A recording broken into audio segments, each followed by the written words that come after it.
സംസ്ഥാനത്ത് ചികിത്സാ പിഴവുകൾ ആവർത്തിക്കുന്നതിനിടെ ആരോഗ്യരംഗം ശുദ്ധീകരിക്കാൻ ലക്ഷ്യമിട്ട വിജിലൻസ് സെൽ എവിടെ എന്ന ചോദ്യം ഉയരുന്നു. 2018 പ്രഖ്യാപിച്ച വിജിലൻസ് സെൽ ഇപ്പോഴും ഫയലിൽ ഉറങ്ങുകയാണ്. ആരോഗ്യമന്ത്രിയുടെ അസിസ്റ്റന്റ് പ്രൈവറ്റ് സെക്രട്ടറി എൻ ഹരികുമാറിന്റെ മേശപ്പുറത്താണ് ഫയൽ ഇപ്പോൾ. 24 മെഗാ ബ്രേക്കിംഗ്. അലക്സ് റാമമൂദ് വിവരങ്ങളുമായി ചേരുന്നു. അലക്സ്, ഹരികുമാറിന്റെ മേശപ്പുറത്ത് ആ ഫയൽ സുഖമായിരിക്കുന്നില്ലേ? ഹാഷ്മി, കഴിഞ്ഞ 1.5 വർഷമായി ആ ഫയൽ അങ്ങനെ തന്നെ പൂഴ്ത്തി വെച്ചിരിക്കുകയാണ് ഹരികുമാറിന്റെ മേശപ്പുറത്ത്. ആരോഗ്യവകുപ്പ് മന്ത്രിയുടെ അസിസ്റ്റന്റ് പ്രൈവറ്റ് സെക്രട്ടറിയാണ് ഹരികുമാർ, എൻ ഹരികുമാർ. അദ്ദേഹത്തിന്റെ മേശപ്പുറത്താണ് ആ ഫയൽ നമ്പർ ഉള്ളത്. അത് ഫയൽ നമ്പർ പരിശോധിക്കുമ്പോൾ, അതിന്റെ ഫയൽ നീക്കം പരിശോധിക്കുമ്പോൾ നമുക്കത് മനസ്സിലാകും.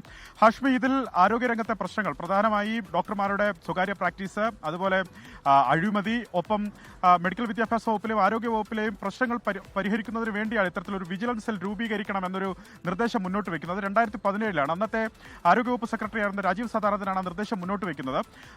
കെ ശൈലജയുടെ കാലത്താണ് ആ നിർദ്ദേശം മുന്നോട്ട് വെക്കുന്നത്. 2018 മുഖ്യമന്ത്രി വിജിലൻസ് സെൽ രൂപീകരിക്കുന്നതിന് ഉത്തരവിട്ടു എന്നുള്ളതാണ് ഏറ്റവും പ്രധാനപ്പെട്ട കാര്യം. 2018 സെപ്റ്റംബർ 14 മുഖ്യമന്ത്രി അതുമായി ബന്ധപ്പെട്ട ഫയലിൽ ഒപ്പുവെക്കുന്നു.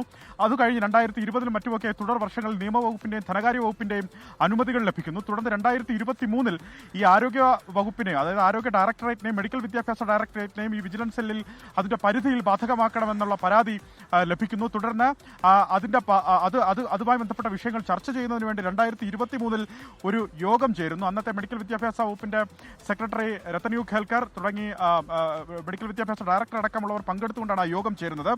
അതിൽ പ്രധാനമായി എടുത്ത തീരുമാനം, അതായത് 2023 ജൂൺ 26 ആ യോഗം ചേരുന്നത്. അതിലെടുക്കുന്ന തീരുമാനം ഇങ്ങനെയാണ്: മെഡിക്കൽ വിദ്യാഭ്യാസ വകുപ്പിനും ആരോഗ്യ വകുപ്പിനും ഒരുപോലെ പ്രയോജനം ചെയ്യുന്ന രീതിയിൽ വിജിലൻസ് വകുപ്പിലെ സൂപ്രണ്ട് തലവനായി ആരോഗ്യ വകുപ്പിൽ വിജിലൻസ് രൂപീകരിക്കാം എന്നുള്ളതാണ് അതിന്റെ തീരുമാനം. ആ മിനിറ്റ്സിന്റെ പകർപ്പാണ് നമുക്ക് ലഭിച്ചത്. നമ്മളിപ്പോൾ ബ്രേക്ക് ചെയ്യുന്ന ആ മിനിറ്റ്സിന്റെ പകർപ്പാണ്.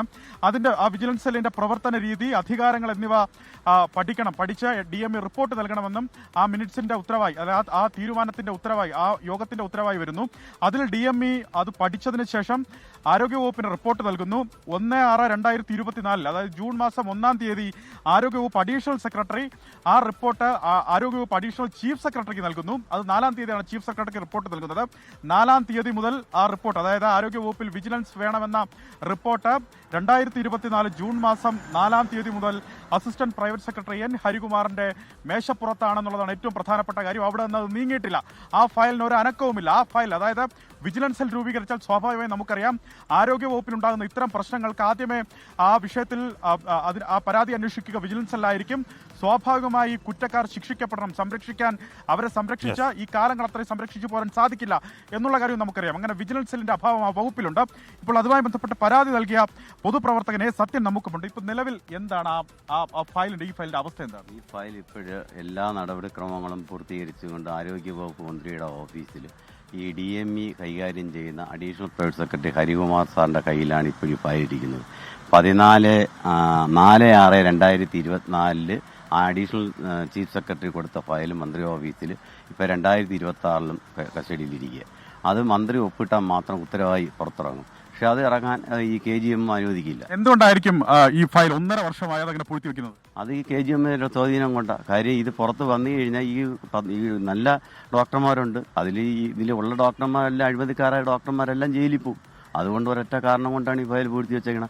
1.5 വർഷം കഴിഞ്ഞ് എന്തുകൊണ്ട് ഇത് ഉത്തരവാകുന്നില്ല? ഇതെവിടെയാണ് ഡോക്ടർ ഹാരിസ് സർക്കാരിന്റെ സമയത്ത് ആരോഗ്യമന്ത്രി തന്നെ സംബന്ധിച്ച സിസ്റ്റം വീഴ്ചയ്ക്ക് ഒരു പരിഹാരമാവുന്ന സംവിധാനമായിരുന്നു വിജിലൻസ്. അത് എവിടെയും എത്തിയിട്ടില്ല.